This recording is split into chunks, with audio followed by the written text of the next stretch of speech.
Salut la famille, bonsoir la famille, c'est Chris Colorado, le don de Dieu, le génie des arts, votre artiste. Toujours sur les 10 vérités artistiques, au domaine de la matière de peinture. Nous n'en sommes bien que sur la deuxième.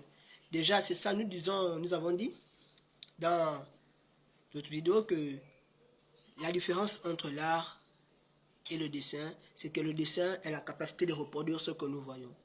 C'est ce dont nous avons numéré. Que le dessin a la capacité de reproduire ce que nous voyons, que l'art est une source d'inspiration, c'est ça. Et déjà ici, sur ce deuxième astuce de vidéo que je vais te donner, c'est pour te faire comprendre que tu n'as pas besoin d'être habile, d'être assez habile. Alors pour commencer, tu vas faire un exercice, tu vas commencer à copier.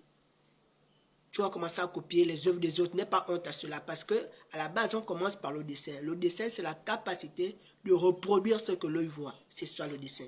Et c'est ça d'abord le b.a.-ba de l'art. Tu commenceras par des croquis après. Maintenant, après la suite, quand tu te rends compte que tu copies déjà à merveille ce que d'autres font, tu réussis à reproduire ça.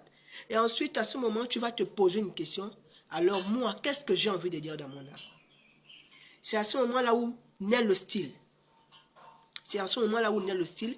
Et c'est là où moi, je vais t'aider à construire ton propre style. Alors, tu me mets seulement en commentaire, oui. Je vais t'aider à construire ton propre style. Déjà, à noter une chose avec l'art. Souvent, quand les clients nous appellent, l'art, c'est le beau. Le beau n'est pas... Le beau, quelque part, vient de la beauté, mais le beau, c'est la diversité des arts. Donc, le dessin est le b.a.-ba. Tout artiste commence à dessiner. Mais après, il faut une évolution à longue échelle. Parce que tu ne pourras pas vendre des œuvres de dessin à des prix immenses. Des œuvres d'art pour des millions. Tu vois un peu? Alors, si tu veux faire carrière dans le domaine de la peinture, il va te falloir te cultiver de manière intellectuelle. Parce que la peinture demande énormément d'études. On ne se lève pas un matin. On ne se lève pas un matin pour dire qu'on va... Non, on ne se lève pas comme ça. La pratique, c'est bien beau, mais la théorie aussi, c'est important. Parce que ça argumente la pratique. C'est ce que moi, je pense. Ça argumente vraiment la pratique.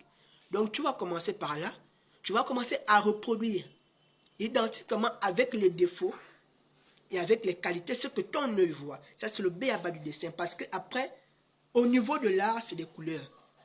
Vous allez observer que certains artistes, parfois, ils peignent un tableau, il y a un point, on vous dit ça coûtait 1 milliard.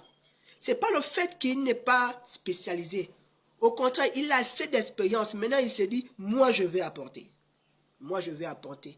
C'est ce plus-là qui nous amène à le faire. Mais tu verras que ce dernier fait des portraits excellents, des paysages excellents. Il peint bien du cubisme. De la très excellente.